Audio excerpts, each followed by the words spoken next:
My father sold me when I was 23 years old. He didn't call it that. He sat across from me at our kitchen table, the one with the busted leg we'd been taping for 6 years because we couldn't afford a new one.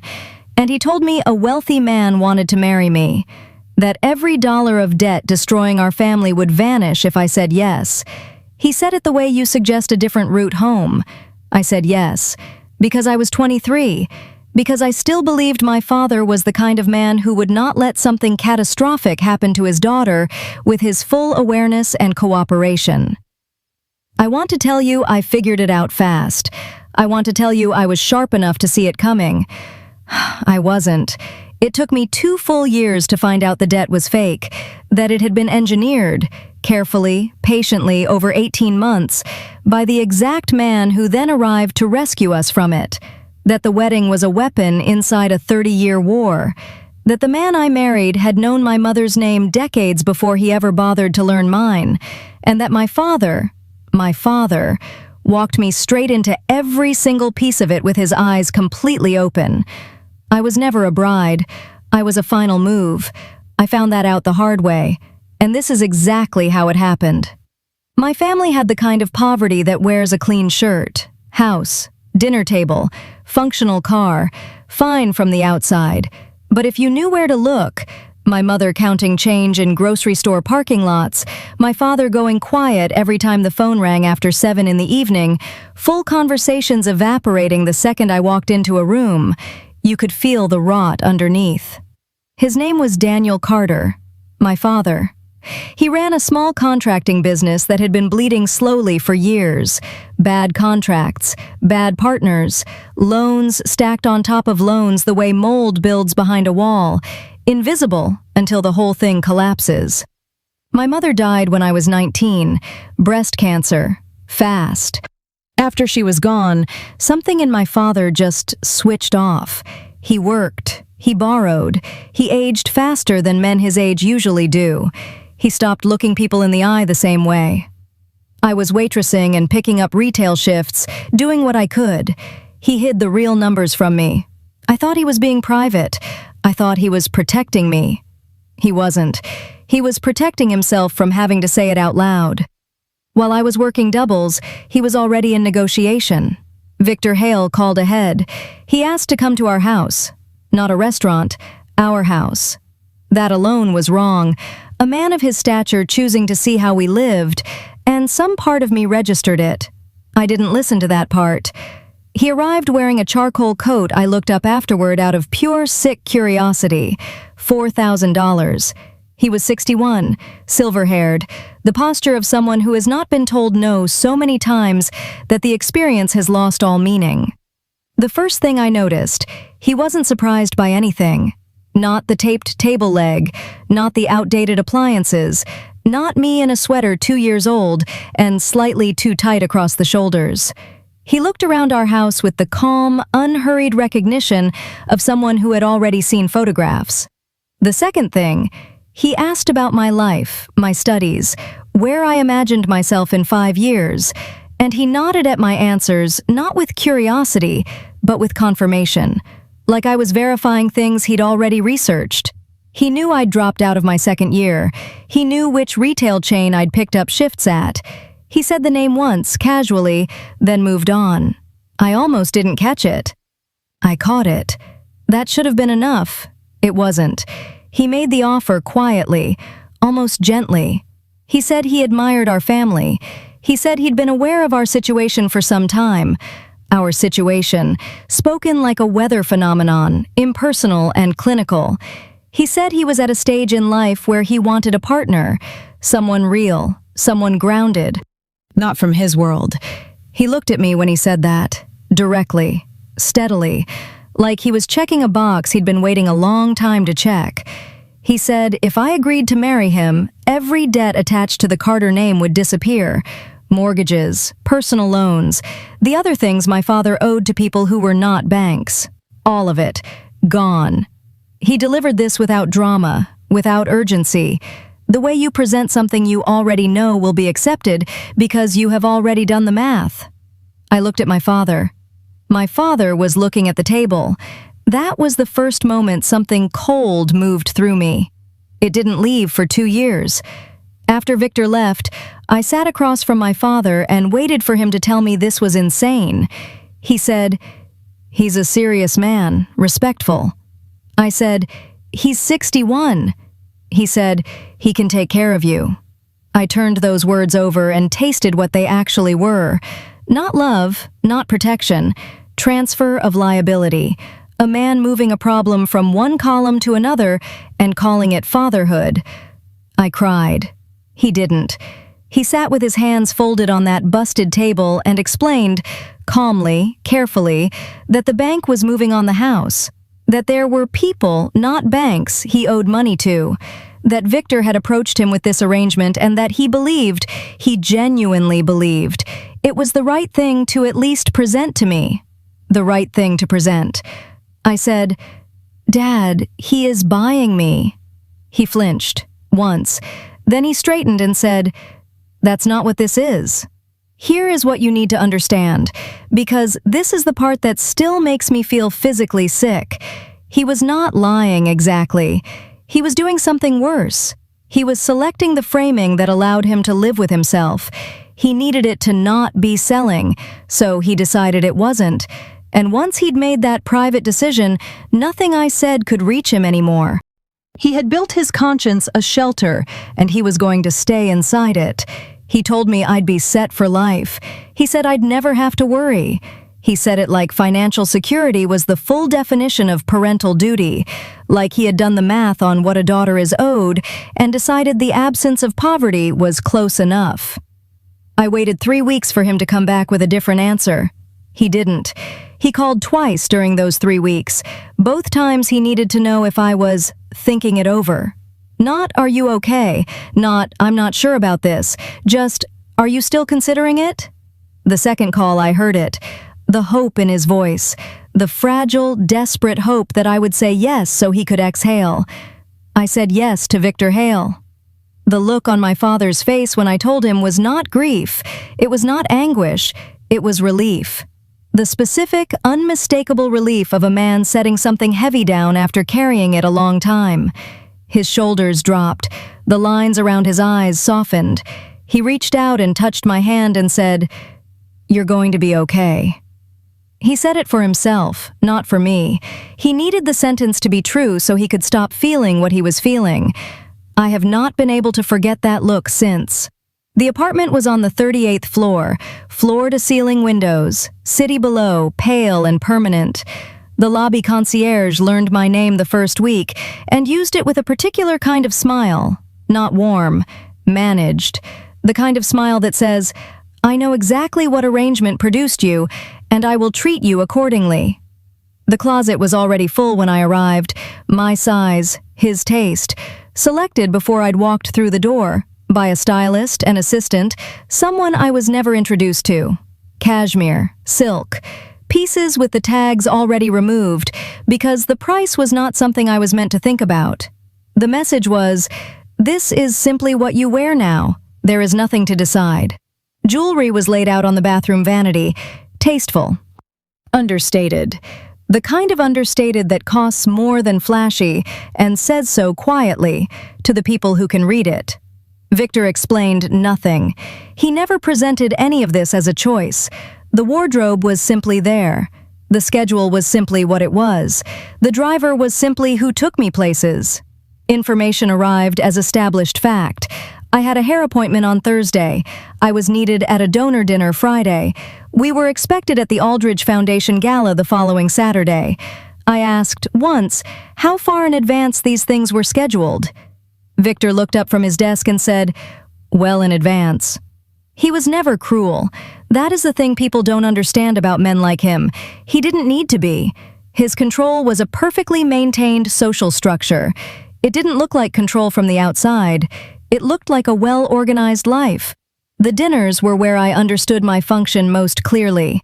Victor would introduce me, always with his hand at the small of my back, always with that small proprietary satisfaction, like a collector mentioning a recent acquisition, and the room would respond in the specific way I came to recognize, Wealthy women looked at me the way they look at something they find both pitiful and slightly offensive.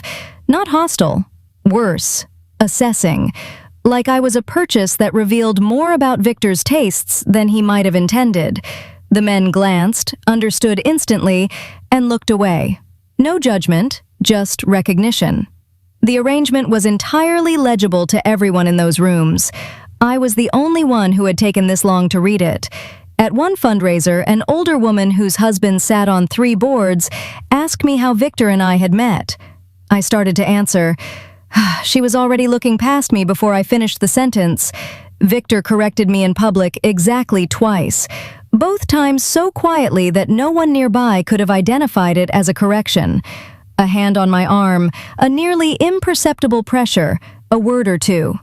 The volume of a whisper, the weight of a verdict. I learned to adjust before the hand arrived. I had no job. Victor considered that disruptive to our schedule. I had no friends in that city.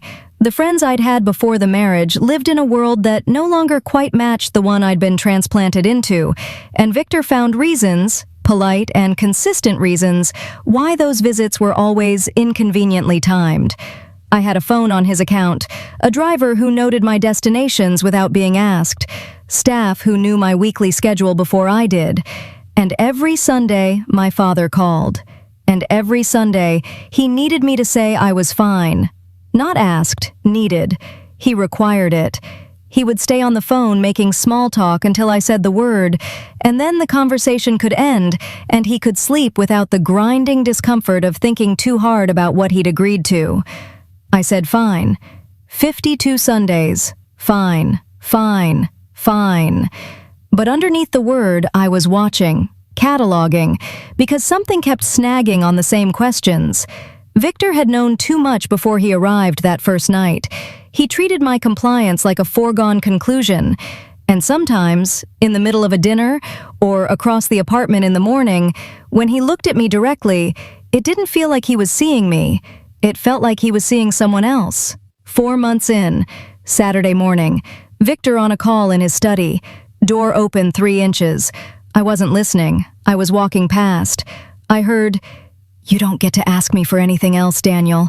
We had an agreement." I stopped moving. Not a deal, not an arrangement, an agreement, spoken with the weight of something ancient, something that predated this apartment, this marriage, this entire year of my life. I went to the kitchen, made coffee, stood at the window for 20 minutes and thought about my father at that table the night Victor came to dinner. The way he hadn't seemed surprised by anything. Not Victor's composure, not the precision of the offer, not the specific, itemized completeness of it, like he had been waiting for someone to arrive with exactly that offer, for a long time, maybe for years. I had assumed my father was desperate, cornered, a man with no exits who grabbed the one that appeared. I was starting to understand I had misread the entire story from the beginning. I went through the study one afternoon while Victor was at a board meeting, not tearing it apart, just paying the careful, frightened attention of someone who suspects the answer and needs to be sure. Contracts, financial documents beyond my ability to fully parse, awards from organizations I didn't recognize, a locked cabinet I didn't touch, and then a photograph, old, 90s photo stock, slightly faded, 2 young men standing in front of a house that looked almost exactly like the one I grew up in. One of them I recognized immediately. The posture, the jaw, the particular way he held himself like a man permanently braced for dismissal. My father. 20-something, next to a man with Victor's eyes. I turned it over. On the back, in handwriting I didn't recognize, Daniel and Vic. Summer '89. Victor had kept this photograph. In his desk, in his study, for decades. I put it back where I found it. I went to the kitchen and stood at the window for a long time. I started asking Victor questions, careful ones. He deflected every single one with the smooth efficiency of someone who has deflected this specific category of question many times. I asked if he had siblings. He looked at me, that unreadable look, not quite alarm, just awareness, and said he had no family worth discussing. That is not an answer. That is a locked door. I called my father and asked how he'd originally met Victor. He paused for too long and said through business and changed the subject immediately. That pause alone told me everything the sentence tried to hide. I went through my mother's things. Boxes I'd shipped to the apartment and never fully sorted, because grief has its own timeline, and I'd kept pushing those boxes to the back. Old letters, documents, the ordinary archaeology of a life. Near the bottom of a box I hadn't opened in 3 years. An envelope addressed to my mother. Return address, V. Hale. Postmark, 1991. My hands were shaking before I finished reading the return address. That was the moment this stopped being a story about debt. My mother had known Victor, not through my father, before. The letters weren't explicit, but they had the specific quality of letters between two people who had been something to each other and then weren't. A careful formality, words chosen with the precision of people who are managing something painful by being extremely controlled about the shape of every sentence. Scar tissue dressed up as correspondence. Victor had wanted my mother. My father had married her. The wound between them was never just money or business or some inheritance fight over their father's estate. It was older than any of that, and it was her. She was the original injury. Everything else, the business disputes, the debt, the 30 years of silence, had grown out of that first wound. I thought about all the times Victor had looked at me in that particular way, the way that made me feel invisible, like he was looking through me at something else, something older. I thought about my father's first words after Victor left that evening. He's a serious man, respectful. Not, this is strange. Not, I don't know him well. He had known exactly who Victor was. He had known the history. He had looked at his daughter, the daughter who apparently resembled his dead wife enough to matter, and he had made his calculation. When that fully landed, it didn't feel like heartbreak. It felt like something being surgically removed. He hadn't failed me in a moment of weakness or fear or desperation. He had made a deliberate choice. He had looked at what he had and what was being asked for, and he had decided I was an acceptable price. Dressed up in the language of necessity so he could live with it. I chose a Tuesday evening. Quiet. No wine, no setup. I put the photograph on the table between us and looked at Victor directly. Tell me who Daniel Carter actually is to you. He looked at the photograph. A long pause. He looked at me. And for one moment, one hairline fracture in 30 years of perfect composure, something moved across his face. Something old and unresolved and rawer than anything I'd seen from him. Then it sealed back up. Where did you find that? Answer the question. He sat back. I could see him calculating, the gears visible with the face removed. Then, Daniel is my brother. The room didn't go quiet. It felt like the room I'd been living in for 2 years rotated 3 degrees and revealed itself to have always been a completely different room. Every dinner, every event, every moment of Victor's contempt for my father, the specific, visceral contempt that is only possible between family. Every moment of my father's practiced, lifelong deference, all of it reclassified in seconds. Victor hadn't stumbled across a struggling contractor. He had watched his brother collapse, and then quietly, patiently, built the architecture to offer him a way out. A way out that cost Victor nothing financially, and gave him what he'd wanted since 1991. Why? I asked. He was quiet for a long time. Then, your father took something from me I never recovered from. This was the closest I could construct to balance. No heat, no drama. The tone of someone reading from a ledger. A 30-year debt finally settled. Arithmetic. I had never been a bride to either of them. I had been a settlement. I did not scream. I did not cry in front of him. I went to the bedroom, sat on the edge of the bed, and thought. Cold. Specific. More focused than I had been in 2 years. I had lived with the most controlled man in any room for 2 years.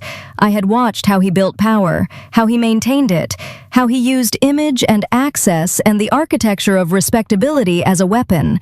And I had learned, without meaning to, the way you learn the layout of a house you live in, exactly where the load-bearing walls were. I had 4 weeks before certain financial documents cycled. I used every day of them. I photographed everything accessible in that study: contracts, internal correspondence, records of arrangements with business partners that were not legal in our state. I recorded a dinner conversation, Victor, 2 associates, a discussion about payments routed through subsidiaries, on a phone he had never seen, bought with cash, registered to an email address that meant nothing to anyone. I had been quietly building a separate account for 6 months, $50 here, $80 there, pulled carefully from the household budget in amounts that fell below the threshold of notice. I hired my own lawyer through a firm with 0 connection to Victor. She told me what I had was enough to begin. I reached out to a journalist who had been trying to crack Victor's company for 2 years and kept hitting insulation. I gave her a thread. I told her exactly where to pull. Then I called my father. I told him I knew everything. I told him that unless he came and sat across from me and explained every decision he had made, the debt, the marriage, my mother's letters, Victor, all of it, I would make sure both he and his brother understood what it felt like to have everything they'd spent decades protecting turned to ash in public, in front of exactly the kind of people they most wanted to impress. He came. He didn't hesitate. He didn't bargain. He said, okay, and he came. That told me he had been waiting for this call for a very long time. We met at a coffee shop on a gray Wednesday, a table I could walk away from. He looked older, like a man who had been carrying something that was about to be put down, whether he chose it or not. I told him to explain everything: the debt, Victor, the marriage, my mother's name in a letter with Victor's return address, all of it. He talked for almost an hour. He told me about their father, how Victor was always the chosen one, the one who received opportunity, approval, and capital, while Daniel got scraps and the clear message that scraps were what he deserved. He told me about a business arrangement 3 decades ago that produced real debts and an enmity that never resolved. He told me Victor had known my mother before he did, that Daniel had married a woman his brother wanted, and that Victor had never, not once, not for a single year, forgiven him. He told me the debt had started to feel like penance, that he'd owed Victor in some form for so long that it had become part of his identity, part of the structure of who he was. And then he said this: when Victor came to him with the offer, he didn't panic and say yes. He sat with it. He considered Victor's character. He thought about what his brother was actually capable of. He weighed the history between them, and he decided it was acceptable. I looked at him. How? Knowing who he was? Knowing what the history was? Knowing exactly why Victor might have wanted this? My father leaned forward, and he said, "I thought he wouldn't hurt you. He's my brother." I sat with that sentence. He hadn't done this blindly. He hadn't been a desperate man with no options who grabbed the only exit available. He had made a reasoned judgment. He had decided that his brother's desire for revenge had limits, and that his daughter was safely inside those limits. He had weighed me against his own relief, his own comfort, his own 30-year debt to a man who hated him, and he had concluded I was a reasonable stake to place in that game. He had made a brotherly calculation, and I was the chip. I stood up, left money on the table for coffee I hadn't touched, walked out without another word. There was nothing left to say. He already knew what he'd done. He'd just told me he had done it knowingly, considered it carefully, and done it anyway. That is not a man who made a mistake. That is a man who made a choice. The story ran 8 weeks later. Financial misconduct, Victor's company, its arrangements with connected parties, my father listed as a contracted beneficiary in ways that crossed multiple legal and ethical lines, documents, internal correspondence, a recording. The journalist had been thorough and patient, and the story had everything it needed. Victor was removed by his board within 9 days. 3 separate legal proceedings opened within 12. The image he had spent 30 years constructing, controlled, polished, unimpeachable, fractured publicly, in the specific, violent way that things fracture when they have been under pressure for a very long time. The collapse happened at a board function, not somewhere private, not quietly over legal documents, in a room full of exactly the kind of people whose opinion he had built his entire life around. I heard secondhand that he walked in, and the room had already read the story, and no one moved to greet him. Victor Hale, who had never in his adult life walked into a room he did not own, stood at the entrance of that room and understood what had happened, what I had done, what it had cost him. He didn't lose everything. Men like Victor rarely do. But he lost the thing he'd protected above everything else, the ability to walk into any room full of powerful people and command it. That room was gone, and he had built his entire sense of himself around that room. My father lost the settlement money in a civil recovery action. The house he'd saved went into the financial tangle that followed. I had already moved out, months before the story ran. I was already somewhere smaller, harder, and entirely mine. I testified to what I knew, precisely, clearly, with the specific composure I had learned from the most controlled man in any room. Victor looked at me once, across a conference table during a deposition. I looked back. He looked away first. My lawyer told me near the end, when the financial forensics were complete, the original debt, the one my father had described as the catastrophe that left him with no alternative, had been built. Engineered, over 18 months through intermediaries, through bad contracts and strategic referrals designed to look like bad luck, Victor had quietly and methodically steered my father's business toward collapse.